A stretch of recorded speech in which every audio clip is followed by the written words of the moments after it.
The following episode of The Basement Surge is brought to you by Paramount Plus and Surge Media. Thank you for joining me this episode, everybody. I really appreciate it.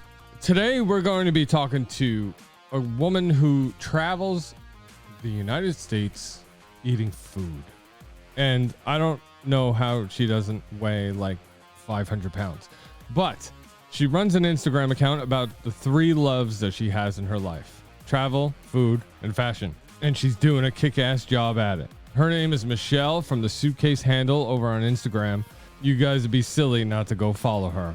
All that and more on today's episode of The Basement Surge. Let's go. Turn up the volume. From the basement of the Empire State, this is The Basement Surge. 3, 2,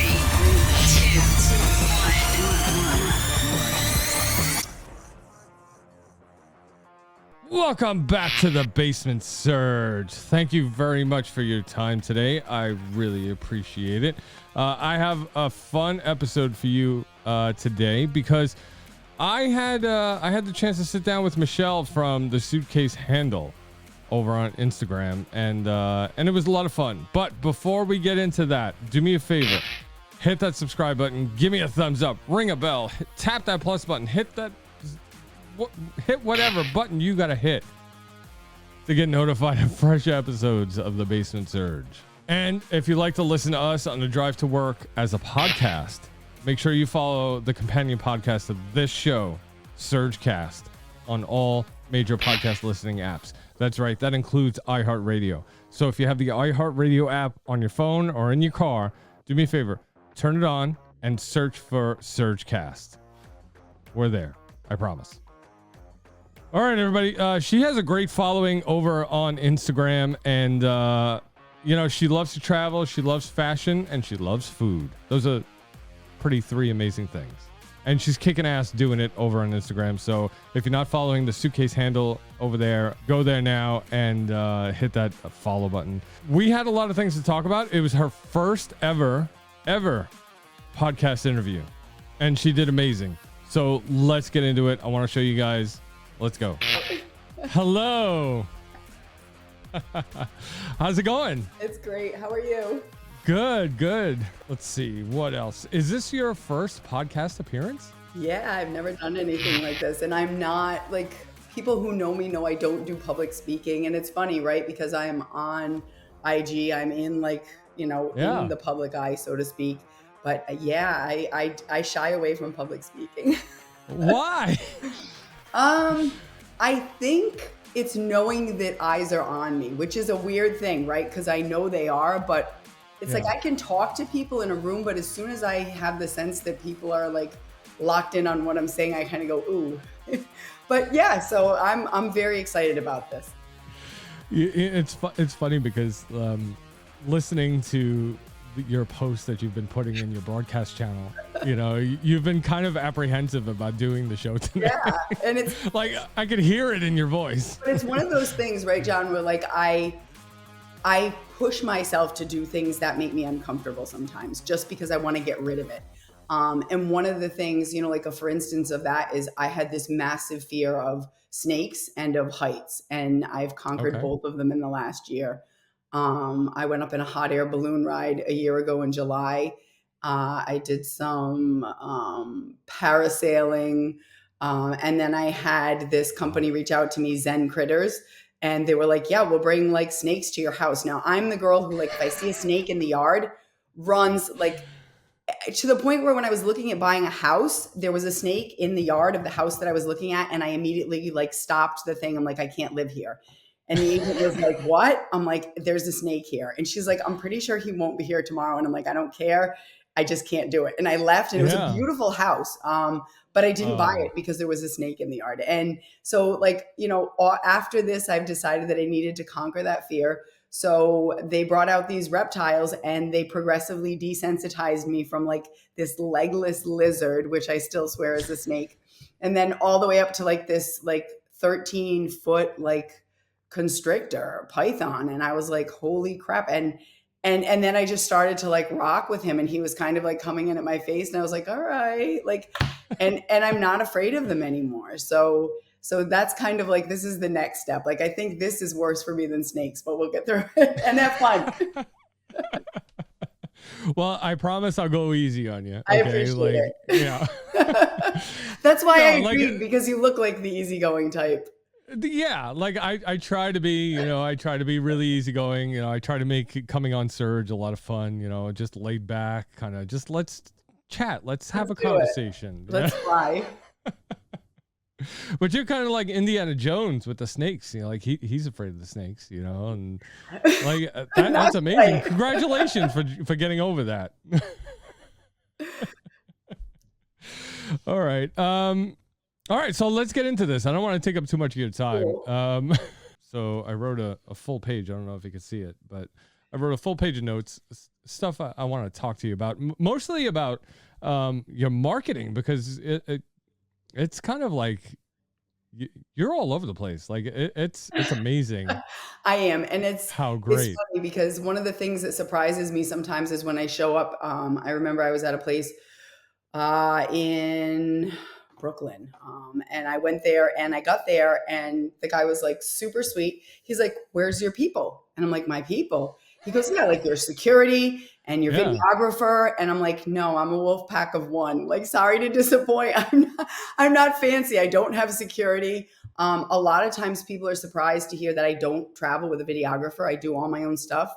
Right. And that means a lot and I don't like stands either. So I won't stand my phone up. A lot of times that means putting it, in weird places in restaurants, and grabbing like kitchen staff or whoever I can nag to just get me, coming in, doing the wave and everything. And I like it that way. For me, it's much more genuine. It's much more comfortable. It's me and the followers, and as opposed to kind of, I'm interacting with somebody who's taping and then the followers. So it really is a direct kind of thing for me, a connection. Wow. That's awesome, because, it's like I've watched basically like all your reels on Instagram, and, I went through all your videos on TikTok. And, it's a lot. It is. It is a lot, but it's like you have somebody traveling with you. It's like you have a partner. And I have none. I am my partner. That's great. That's great. So, okay. So listening to your broadcast channel, it's like I'm listening to your voice, and I know you travel a lot. All right. So like, I'm like that voice, like that accent, like that's New York. That's Jersey. That's something. Like, where are you from? So I am from Rhode Island. I have a weird accent because people who are from Rhode Island say you don't speak like you're from around here. Right. I travel a lot, and I spent a lot of time in the Midwest growing up. So maybe that's some of what you hear. And it's funny, I go to New York and they're like, "You're not from around here." Like, I get that reaction a lot. So I'm kind of like from the island of misfit toys, I guess. Well, I thought you were from New York. I thought you were from Brooklyn or something, No, and it's so funny because I get so many invites, come check out my place, come check out this place. Like, where are you? And that's like, it's like, where's Waldo? Like, nobody, even my family frequently doesn't know where I am. And a lot of my voicemails that I get from them will be like, "Hey, I don't know where you are, but I'm thinking of you." So it's not just you guys that don't know where I am. So yeah, and people in Brooklyn a lot of times think I'm from there. So they think I can just hop in my car and go over and check out their place. But the reality is I jump in a car typically once a month, leave my daytime job and hit the road and get a week's worth of content from places that I've set up in advance. Wow. Yeah. That's and awesome. It's usually like this intense week where, I'll work telehealth in the morning, do my regular job still, even when I travel. My employer is unbelievable and has really kind of let me design this job so that I can still see my patients in the morning. And then, do my passionate job, which is this. And so I'll typically set up for restaurant visits or whatever it is that I'm going to in an afternoon. And it all depends on how quick they go. I always underestimate how long they're going to take, because I always connect with people and we start talking. And then I'm like, oh my God, I have to be somewhere. So that happens more often than not, if you would believe it. So you actually set up with these places ahead of time saying, I'm Yeah, I going to don't be have a in. booking agent or anything. Like, there is no team here. Right. So it's like, I don't know why, like I kind of pictured it where you just randomly walk into it like a pizzeria or a restaurant or something, So there is some of that. I will admit that sometimes when I travel, if something catches my eye, I'm like, I don't have this set up, but I really want to go there. And I do. And I do a lot of that stuff too. So it's really just kind of this hodgepodge of all of it, which I like. A lot of people are like, this is so like fly by the seat of your pants, but I like that part of it because you never know where you're going to end up at the end of the day or what Right. connection you're going to make. Right. Yeah. That's definitely very important. It's like, it's funny because I was looking through all this and I'm like, how is she like funding like all of this, like traveling and going to all these places, and then you had just said that you actually have a regular 9 to 5. I do, and people You are know, amazed to hear that, and every once in a while I get a DM from somebody and they're like, "Oh, like it must be nice to like have," and I'm like, "I don't have unlimited resources. Like right. I am my own GoFundMe. Like Hmm. I work in psychiatry for a lot of people who don't know that. That's another funny thing. Like people are like, "Oh my God, like you're kind of smart." I'm like, "I kind of am." Like I'm not because they think I'm just, this blonde who goes like breezing into restaurants and that this is my thing. And it's funny when people hear that I work in psychiatry. And that's one of the things that propelled me to do what I'm doing, is that I work with so many people who suffer from depression and they want medication and more medication and they think that that's the answer, and it's not. Mm. It's really finding what speaks to you, what your passion is, and following that, and working with so many people who, and a large majority of them do want to get better, but there's a proportion that doesn't, and they just want to be defined by their illness and what that might be, and I struggled with that part of my job. And so it was a funny thing. And I don't know if you want me to go off on how I ended up being the suitcase handle yet. Okay. So the funny thing is I was at a conference and I have a friend of mine, the Petite Traveler 360, I'll give her a shout out, who had been nagging me, like, do this, you need to get on IG, you need to do social, like this is your gig, like this is you. And I was like, Yeah. nah, it's not my thing. I'm a private person. And she's like, no, she's like, you need to like let people see you. And I was like, okay. So, and I kept doing my day gig and I was at a conference actually in Chicago, about this new treatment intervention. And I was traveling with my guy and I looked at him and I'm like, I'm done. And he's like, oh, he's like, what? He's like, again, like, and this is very me. Like, I'll put up with things to a certain degree and there's no warning. I just kind of say, okay, that's it. Goodbye. So that scares a lot of my family sometimes, I think. But, and I said, I'm done. I'm done with this. And he was like, what do you mean? Like, you're done with the conference for the day? And I was like, no, I'm done with psychiatry. I want out. And he was like, all right, Really? like, let's slow down. And I took a lunch break and I went and I called my friend, the Petite Traveler. And I was like, how do I do an Instagram? Right. And she's like, well, and I already had like a private account, but very limited use with it. So she's like, you need to come up with a handle. And I was like, what's a handle? I don't even know what that is. And she's like, a name, like, what do you want people to call you?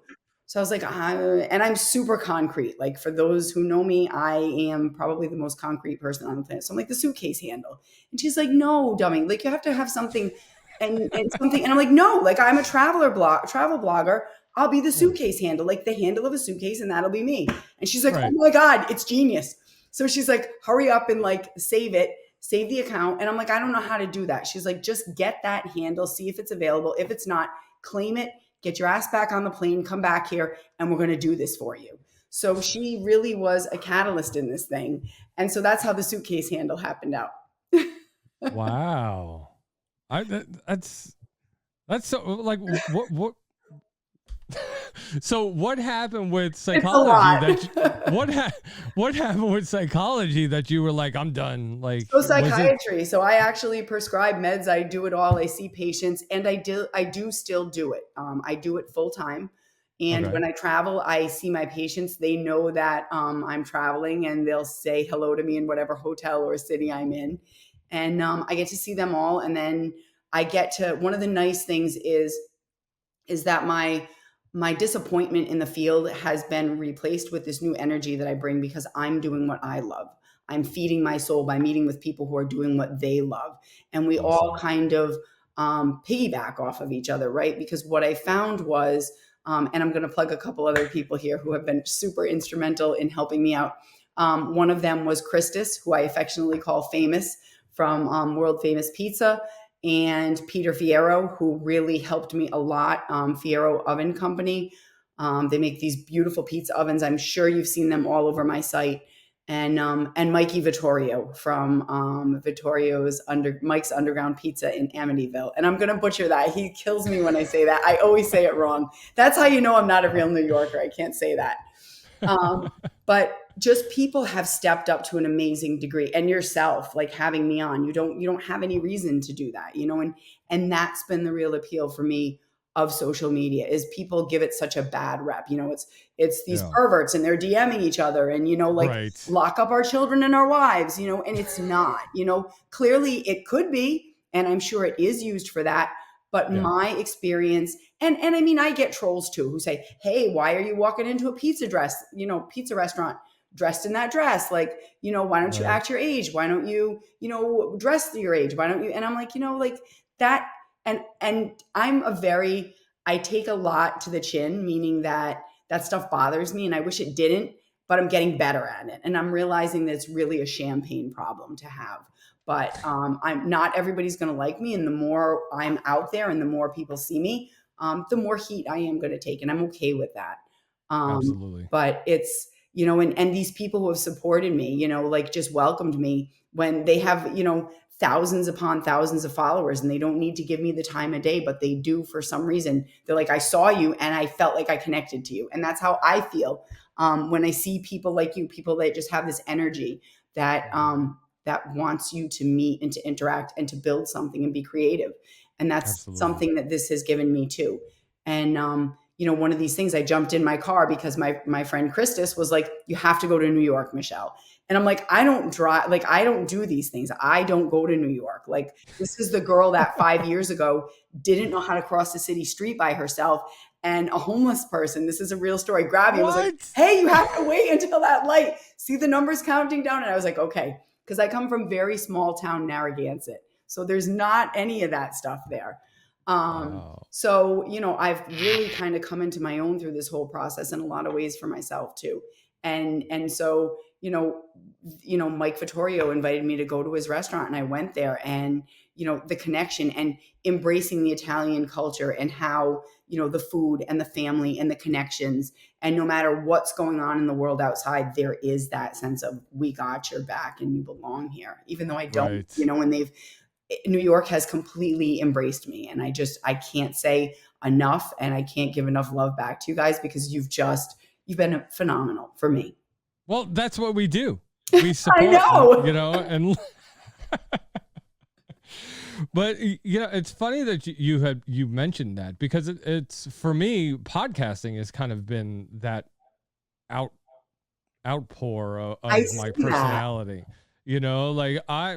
Before I started podcasting, I was very reserved. I was shy. I was quiet.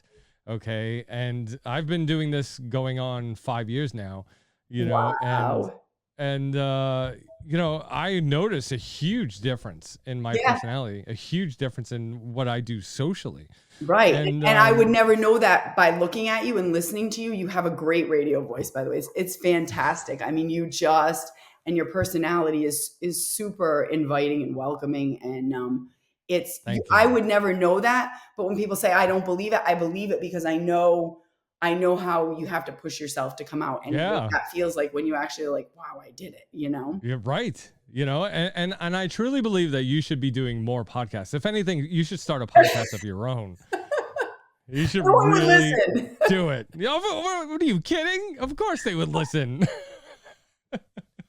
And that's so I limit it to flying off my broadcast, which, I mean, and people, that's another thing people say to me. They're like, do you have like a set?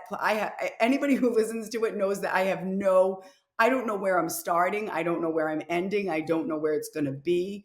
But that's the other thing that I love about it, and just to give you an idea. So my dad is my best friend. My dad watches me from heaven now, I tell people.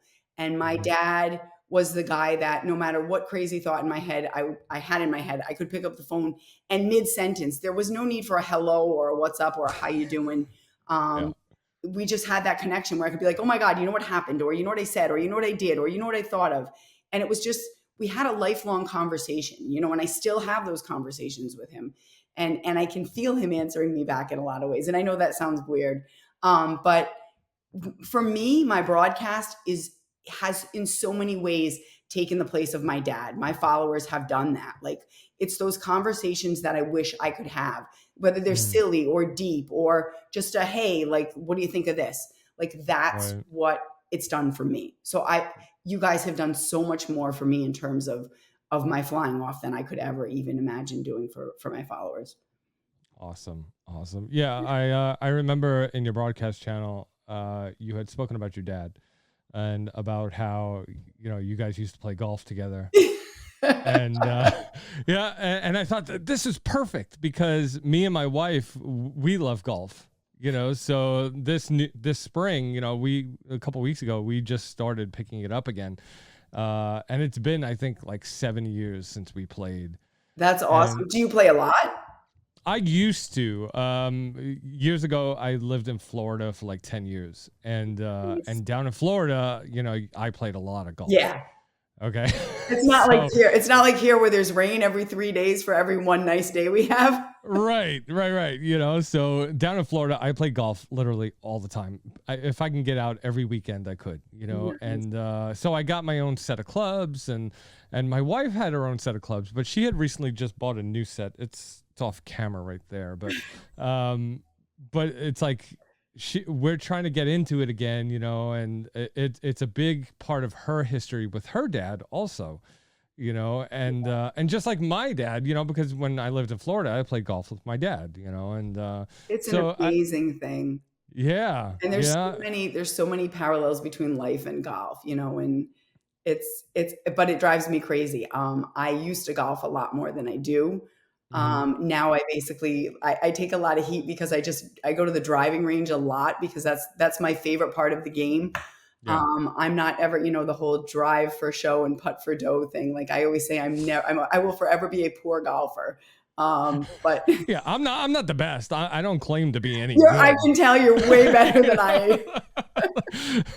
I don't claim to be good. I just like to play, you know, like it's fun for me. It's just to get out, you know, and it's one of the most humbling experiences that I go through when I play 18 holes. Like, and I'm somebody who's always been more solid on the back nine because I always come out and I'm like, oh my God, I'm going to crush it. Like I have like this, and that's just my nature, right? So I come out and with golf, it's not about how hard you swing. It's all about the mechanics. You know that. Sure. So Yeah. I come out and I think I'm going to crush it, you know, and then it goes like, you know, 3 feet to the left and I'm going, oh, right. Like there's that girl, like bring your clubs. You don't know how to play, sweetie. But, and then when I kind of settle down a little bit and I hit my rhythm, and after I've kind of had some super humbling experiences in the front nine, then I can kind of be like, okay, chill. And that's when I'm like, oh my God, like I hit that, you know? Right. It's so humbling, golf. I love golf. It's relaxing too. I Yeah. think. You know, for me at least, I like to golf with like a beer and a cigar. You know, like I'm one of those guys, you know. So you're a cigar guy. I am. I love cigars. So I have to hook you up with my friend Paulie at Casa Grande Cigars. Have you been over there? No. Oh, you got to get over there. It's phenomenal. And I did some content there, and he's an incredible guy. Paulie, they hand roll all their own cigars on site. So you can literally get a cigar rolled for you. And I may be working with them in the future. We were talking now kind of about doing a night there where I'll come in and kind of hang with everybody. And I'm really hoping it happens. And usually like when he and I say something will happen, it happens. Okay. You know, we don't blow a lot of smoke, to use the cigar analogy, but it's an amazing spot. And when I went in there, you know, I love the smell of a cigar. I don't smoke cigars. It's not my thing. You know, I know some women are into it, and if it is, like, power to you, but I don't like to smoke. I never did. But I love the smell of a cigar, and I love being around a guy who smokes a cigar. I just think it's very cool. It's sexy. I love the smell. I'm more of a tequila drinker than a beer drinker. So yeah, like one of my favorite reels was when this tequila cantina in Boston, La Posada, was like, come up, we want to shoot like, tequila flights with you. And I was like in my car driving already. I'm on the way. I'm coming.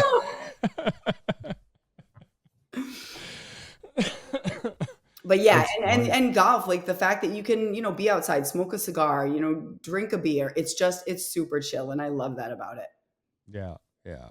But well, let's get back to you. Let's get back to your Instagram, because I think you're doing a great job with your Instagram. Thank you. It's really, when I get invitations all the day. Hey, come to Toronto, come to here. And I'm like, I'll get to you. I promise. Like, and I intend to. It might take me a while, but I'll get there. So yeah, my day job funds this gig. I don't have any sponsors. I don't have anybody who's throwing money at me. If you want to, feel free, but no, I don't. It's really, it's on me, Right. And I was, lucky enough, like when I went to Las Vegas, so Fierro comped my passes to the pizza exhibit there, which was phenomenal. I mean, he's just an amazing guy. And, I went out there and I got content from the show. I got content by the pool. I got content, in restaurants everywhere. And I had so much fun. Like I had such a letdown when I came home from Las Vegas because of the weather home. I was like, oh my God, it was dry. Sure. Like, and everything about it was just, people were happy because the weather was nice. It was just, have you been? No. Oh, it's beautiful. Honestly, like I'm going to be honest with you. I've never been west of Pennsylvania. Okay. So prior to this, I had never been further west than Chicago. So for me, this was like, and now I'm like, I need to get more west. Like I want to go to California. Right. I want to do all these things. Yeah. I have friends in San Diego, and there was recently a podcast conference in San Diego. And I was like, all right, I'm coming down. I'm going to do it, and you have to next time go. Next year I gotta go, but I really want to get out west. I want to go to California. I want to go to Vegas. I've never been to Vegas. Colorado. It's so nice. Yeah. Speaking of pizza, you got comped those tickets to the Pizza Expo. Yes. In Vegas. Let's talk about pizza, okay? Because pizza is important to me. Same. What city do you think has the best pizza? Oh my gosh, you're gonna pin me. Let's go on record with this. All right. So, and the thing is, like, I try to, obviously respect what everybody's doing. Right. I can tell you my favorite pizza, and then people are gonna go, "Oh my God, she said it." I don't. If you're gonna say pineapple on pizza, I don't want to. No, and that's another thing, right? Like people get all mad. They're like, "You put a pineapple on," and I'm like, like it's not my thing. But if anybody knows anything about me, right, I don't have a black book of rules. I'm not the girl who says you can't do this, you can do this, you can't do this, you can do this. Because if you tell me I can't do it, I'm probably going to do it. Like I am that girl, which you probably figured that out. But so for me, my favorite pizza is at Mike's Underground, the Detroit pie. I absolutely, and I had never had a Detroit pie, but I got to make my own there, and it was. I mean, I was like, look at like the pizza. And he's like, I know, Michelle. And I'm like, but look at how it makes like a crust. He's like, I know, I've been doing this, but I was like so excited about this. And I tend to, but then, it all depends on what you're in the mood for, because there are times where I like a super flat, like a thin crust. And there are times where, it's almost like and I'm going to use this analogy, and people who hate Taylor Swift are going to be like, oh my God, she said her name again. Uh-oh. No, it's not. People say, oh, what's your favorite like Taylor Swift song? That's not a possibility. So for me, it's the same thing. Like to say, what's your favorite pizza? It all depends on what album I'm in the mood to listen to that day. It all depends on what pizza I want that day. But yeah, if I get caught doing something I'm doing and I'm, going down and it's my last meal, then I'm going to Mike's Underground. Well, like I just said, I've never been west of Pennsylvania, so I have never had like a truly authentic, like Chicago deep dish. They're I mean, that's another experience altogether, and it is phenomenal. I mean, and I'm Like I am obsessed with cheese and cannolis. Like, and it's funny because I had never, people in Brooklyn are like, what's, all right, so you're really not from Brooklyn if you've only had a cannoli within the last year. So I had a Right. cannoli way back in the day and I thought it was gross. It was like the shell was all like wet and like it wasn't fresh. And I was like, oh, I don't like cannolis. And then No. within the last year, I went to Fortunato's. And they Okay. had cannoli and my first espresso. I had never had an espresso. Oh my goodness. I know, right? Well, it was a protective thing. My family was like, "You are not someone who should be near espresso." Like, no. So, but I did. I snuck away to Fortunato's, and no one was supervising me. And I had an espresso and a cannoli, and I never wanted to leave. I was like, "This is heaven!" Like, and now, like, so just to spoil this thing. I'm going to Philly in a couple weeks and I'm going to go meet the Cannoli King and do some content there. So I'm like, I am in heaven. Like, Wow. I can't wait. I just keep looking at like all the reels and the content of like his cannolis. I wasn't huge on cannolis growing up, and which is shocking because I grew up here in Brooklyn, you know, so we're basically like I have a famous bakery right here. Villabates on 18th Avenue. I'm told I have to get there. You have to get there. Okay. I will. Not only do you have to try the cannolis, but you also have to try the gelato. Okay. All right. So gelato ice cream is my favorite food on the planet. People, I have ice cream every night, every single night. Okay. Just a different variety of ice cream. Right. You so need to I try have the gelato. to get there. Yes. And I'll have to come and see you and we can say hi in person when I come. Yes, we can meet up at Villabates and we'll both do segments. We'll both do little shorts and recordings and readings. I love that. Yeah. but yeah, like Villabate, the Italian food here in Bensonhurst in Brooklyn is so amazing. Yeah. Like it used to be a lot better because right now, like the neighborhood's going through a change kind of thing. Yeah, and I've heard that too. Yeah. So, but you know, like the food here is amazing. I remember when my wife, she's from Pennsylvania, and when she first moved here to Brooklyn, one of the first meals I ordered was Chinese food, and she was like, "What the hell is this?" She's like, "What are you doing?" And you know, she was like, the fried rice is supposed to be yellow." I'm like, "No, it's not." No, it's not. and then I introduced her into the traditional like Chinese food, the fresh mozzarella, the amazing cold cuts like supersata and mortadella, and you know, like, and you're making me want to go back to GNR Deli now. And now with the gelato, like she loves gelato. I'm like, all right, summer's coming. I'm like, we need to go out for gelato one night. You know? And one of my favorite spots was I had Spumoni at J&B.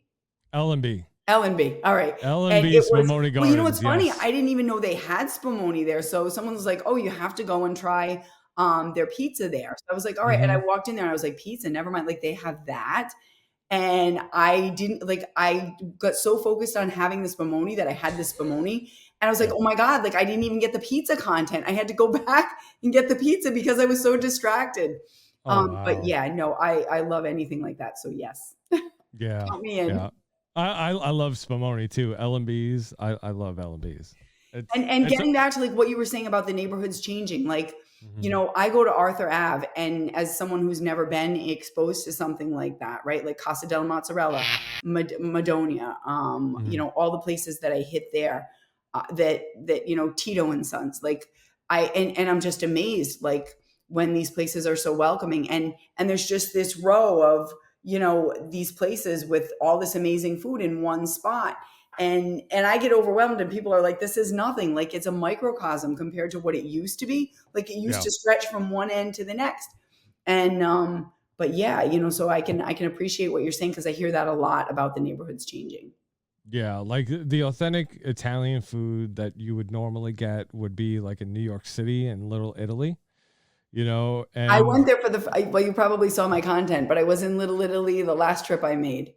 Right. You know, and years ago, I remember when I was a little kid, Little Italy used to be like literally a whole neighborhood. That's what they right? say. Yeah. And now it's like only 2 or 3 blocks, Yeah. which it's disheartening Yeah. because it's such great food, It you is. And know? I ate at Cafe Napoli there. Italian Mhm. Enclaves had invited me to go there, and I'm doing some work with him, with Ray. And that's just been an overwhelming experience. He connects all these churches with neighborhoods and restaurants and, Mhm. more of the culture that I'm just getting exposed to. And it's super cool for me because my grandma was from Italy. So, Yeah. and I only recently found out what part. So I'm like, okay, like now I want to go there and I want to, so I have all Yes. these plans for where I'm going to take this thing. But yeah, Yeah, you need to travel to Italy now I and do. do some content in Italy. That's Come my on. plan. I've already planned that. So your niche on Instagram and TikTok and all that is basically food, going to different restaurants, going to traveling and all this stuff. But you've also incorporated a little bit of fashion into it. Yes. Okay. And And I that's love that because it's kind of like a little flair of kind of your personality. I love that. Thank you for saying that. It's definitely my personality. And I like to so I've always liked to do things that kind of speak to me. And one of the things that's frustrating about IG for me is that people say, "Well, what are you? You have to pick, are you a travel blogger? Are you a foodie? Are you into fashion? Right. Are you defined by your age? Are you hitting your demographic?" And I don't like that, which makes it hard for me to feed into like the algorithm, because I'm not fashion, I'm not food, I'm not, travel exclusively. And the other part that I love is my favorite part of making a reel is when I get to put the track to the thing, the energy, the song. Like for me, that's huge. I love music. I love going to live shows. Yeah. And I'll throw some of that in there too. And for me, people say, do you do the thing and the song, or do you do and it all depends. Sometimes, like when I did the GNR reel with the thing there where I had the white dress on and I watched it and I'm like, oh my God, there's like side boob there. So I'm like, oh my God, Harry Styles, right? Like keep driving. So like, I know I shouldn't have gone there, but I did. And I was like, you know what, screw it. Like that's me, and Yeah. I'm going to take heat for it. But there's going to be a Right. lot of people who are like, hey, like she's doing her thing. And Yeah. that's for me the great thing about IG is that I've really bucked the trend in terms of just being a foodie, just being a travel blogger, just being a fashion. And it's me, right? Like Yeah. this is my handle. Right. And take it, leave it, criticize it, whatever you want to do with it. But it's really because how many of us are just one thing? You're not just a podcaster. You're not just so whatever is unique about you, you bring your flair to it. So for me, it's the dress that kind of is that little kind of different thing, and people will say, well, why do you go to a deli like dressed like that? Like, like why? And why do you have to be like, like, are you a streetwalker? Like, why are you walking into the, Casa della Mozzarella like that? And it's like, no, like, this is not I'm not, people lose sight of this thing. I'm not at home. I'm not going to my local grocery store dressed like this. Like I'm promoting these businesses and people are more likely to watch me do my thing if I'm me in a dress doing what I love. If I walked into Casa della Mozzarella in sweatpants, odds are I wouldn't have the followers I have.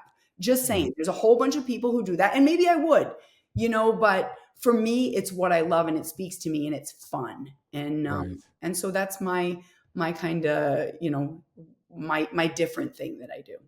Right. And I think it's working for you. I think you've made it really part of your brand, Thank you. and yeah, because not only are you going and eating all this delicious food, but you're looking good doing it, so it works out. That's it works sweet. out. Thank you. Yeah.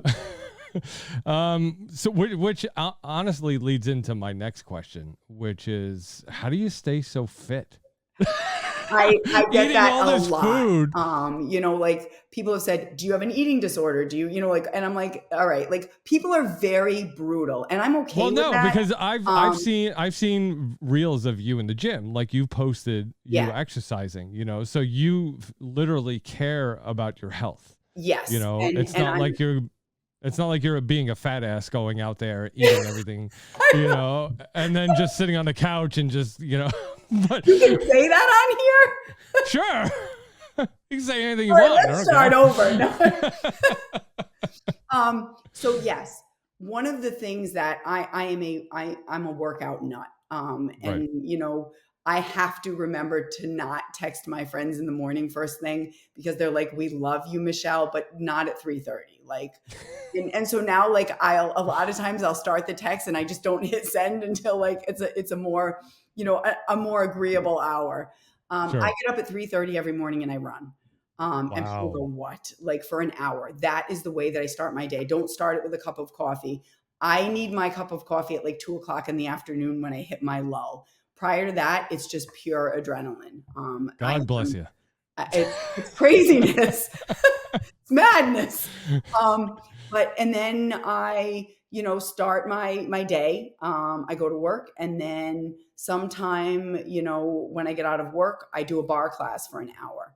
So that's, for those of you who don't know bar, it's super high reps with low weight, because for me, I don't like the look of, you know, I want to be toned, but I don't want to be like super jacked. And I know some people like it looks amazing. And if that's your thing, great, but it's just not what I want for me. Okay. And then twice a week. So I do bar classes 5 days a week. I run 7 days a week. Christmas Day, there is no break from running for me. And it's not for the running, believe it or not, and the workout, it's not for the effect and how I look. It's for my mental well-being. Like I need that. If I don't run every morning, I feel like I'm going to snap. I feel cloudy. I don't feel focused. So that's, you know, that's why I do it. And then twice a week I lift, a very, you know, not any heavy weights or anything like that, but just twice a week. So that's my routine. And when I go to these places, the other thing that people don't realize is if I'm doing 4 reels in a day, I'm not sitting down and eating a full meal. You know what I mean? It's bites here and there. So I couldn't do that. You're not eating the whole slice of pizza or no. And you know, like if I'm doing 4 pizza restaurants in one day, like you know, people are like, what do you do with the leftovers? Well, the answer is I bring it home. I box it up. I bring it home. Sure. And, you know, my friends have a party. They're like, yes, she's going to New York. You know, so, and they've actually gotten to the point where they'll start to request things. They're like, can you do more desserts this time? Well, I'm sure you'd be happy doing the ice cream. So, and it would all be for me. Yeah. But I mean, that's kind of what I was alluding to with the mindset, right? Okay. So, you know, you get up every day, 3:30, you're exercising, you're running, you know, it's as a good content creator, I think, especially within a business, let alone just being normally healthy as a normal person, not even a content creator, but you know, it's healthy to put yourself in a routine like that to where, you know, you get up at 3:30 every day and you're exercising, you're taking care of yourself. It puts you in a mood. Like I started getting up at 5 every day. Okay. Now I'm a stay-at-home dad. You know, every day, 6:30. Every day at 6:30, I'm waking the kids up. Let's go, getting them ready for school. I'm feeding them breakfast. I'm bringing them to school. So I decided to get up like an hour and a half before the kids every day. This way I have that time for myself. You know, I do what I have to do for the show. You know, I do a lot of my social stuff in the mornings, and, you know, so I get all that done before the kids wake up, and then I start my day. But you know, it's all about mindset, I think. Yes, you know? So much. And once you like, and I've always been that person who does that, but once you start there, it's amazing. I tell people, try it. Like you'll be amazed if you get that stuff done. Like your mind is just clear. You know, you don't have to like, okay, I have to do this, this, and this. It's done. And you know, it's almost like setting the table for your day. Right. So for me, it's kind of like I want to be ahead of everybody else. Yeah. Okay. I want to be the best. Yes. Okay. So I'll get up a little earlier and start my day earlier than I know everybody else is starting their day. Yes. Okay. You blow me away because you get up at 3:30. That's ridiculous. Okay. Well, I go to bed early. I don't go to bed. You know, people are like, oh, do you stay? Like I'm in bed at 10 o'clock every night. But I've also been someone like I don't require a lot of sleep. If I sleep more than that, you know, like I don't feel as good. So it's just, you know, some people need more sleep. Some people need less sleep. Most of my friends remind me frequently that they need more sleep. Stop texting me 4 o'clock in the morning. I don't get a lot of offers for people to travel with me, believe it or not. And that's the other thing that's important to me, right? Because I do travel so much. Like I like that you touched on routines. So for me, like because I'm getting in a car and staying in a hotel, like when I was in Las Vegas, I got up at 3:30 and I still ran. And the time difference, it was funny. My friends were all like, you should move to Las Vegas because here it was 3 hours later. So they're like, you're socially acceptable now. There you go. Would you ever move to Vegas? What do you think? In a second. Really? I loved it. It was just the weather, the people, the sun. But you know what? The one drawback for me, which makes it super hard to swallow, is the ocean. I'm an ocean girl. I love the beach and I love lakes, but for me, the most grounding thing that I can do when things get to be too much is take a walk and look at the ocean, because when you, for me, and I always grew up, like I was the girl that grew up 5 minutes away from the beach. So it was the way that I spent my life. And it wasn't just in the summer, we would go for walks in the winter, we'd bundle up and go to the beach, and in the fall and in the spring. So it's this year round thing for me. And I always, to this day, like, a week doesn't go by where I don't find myself walking the beach. And I need that, to look out there when you think there's something going on that's too much, or, you feel overwhelmed, look out at the ocean. Like people have dealt with and are dealing with far greater shit, than what we are, and it's just like to see that you're like, this is nothing. Like it just grounds whatever you're going through, and you have that sense that this ocean goes on forever and you're so small, I see, for me, like I'm only starting to like the ocean. Okay. Like at 40 years old, I'm like, okay, like the ocean's okay. But I've had a huge phobia of the ocean my whole life. You're coming to the beach with me this summer. Bring the fam. Yes. And it's like I can't get into the water. Like I can't get in, like if I go waist deep, like that's enough. Okay. Is it a fear of the water and yes, the power of it, the force, or it is a fear of critters that might be under you? Yeah, it's that one. So every year, May 1st, I jump in the ocean, and people are like, do you wear like a wetsuit? No, I go in my bikini. And and that's the other thing about me. Like I don't ever go in the ocean and not get my hair wet and my face. Okay. Like I'm not a girly girl. I am a girly girl in some ways, but if I'm going in the ocean, I'm all in. I'm going in, like I'm going to swim. And so this year I had this crazy thought and I had no intention of doing it, but literally on New Year's Day, I woke up and I'm like, I'm going to go for a swim at the beach. I'm going to get a Narragansett beer. And people were like, what are you doing? Like, are you doing the polar bear plunge? And that was a hard no. Like, I don't like parades. I don't like big spectacles where everybody kind of gets together and does like this like thing where we agree we're going to do this. So I went down there at like 9 a.m. and I had my bikini on with like my sweats and I was like, I'm just going to jump in the water and like, and they're like in a bikini. And I'm like, yeah. And I went in and it was funny because they were just setting up to do their organized event. And like this guy yells on the megaphone from like the porch of like this local bar. He's like, we have a stray, like she's going too early. and they gave me a prize. Like it was like a Tootsie Roll lollipop for being like the first person in the water and stuff. But and I was like, I'm going to put content out and people are like, are you crazy? Like, and it was just, for me, it's so invigorating. Like and I mean, I didn't know my temperature regulation for the rest of the day was like all over the place, but I'm definitely going to do it again. Yeah. Yeah. I don't know about that. Come on, bring everybody. We'll do it next New Year's. Next New Year in January. You're crazy. Yes. Oh, man. All right, Michelle, we have reached the end of the episode. Thank you very much for coming on. Thank you so much. It's been amazing and for making me feel at ease and for not feeling like the weird girl, even though I am the weird girl. That's okay. No. We're all weird. Don't worry about it. Yeah. And that's the other thing that and I know we're ending here, but the whole Instagram thing, everybody has like their weird thing. And it's funny to me when I put something out there and people go, oh my God, like me too. Right. Like the things that we don't say, it's almost like the real live memes of life. Right. Yeah, definitely. But like Michelle, you need to keep doing what you're doing. Thank you. Okay. Don't let those haters discourage you. And Aim right back at you. yeah. Well, yeah. Thank you. All right. Why don't you tell everybody where they can find you? So you can find me at the Suitcase handle on Instagram and same handle on TikTok. Awesome. All right. All of Michelle's links will be down in the show notes below, everybody. So go check them out and hit that follow button on her. Thanks Michelle, so much. Thank you very much for coming on today. Unbelievable. Let's go. Turn up the volume.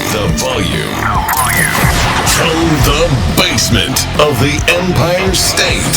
This is the Basement Surge. 3,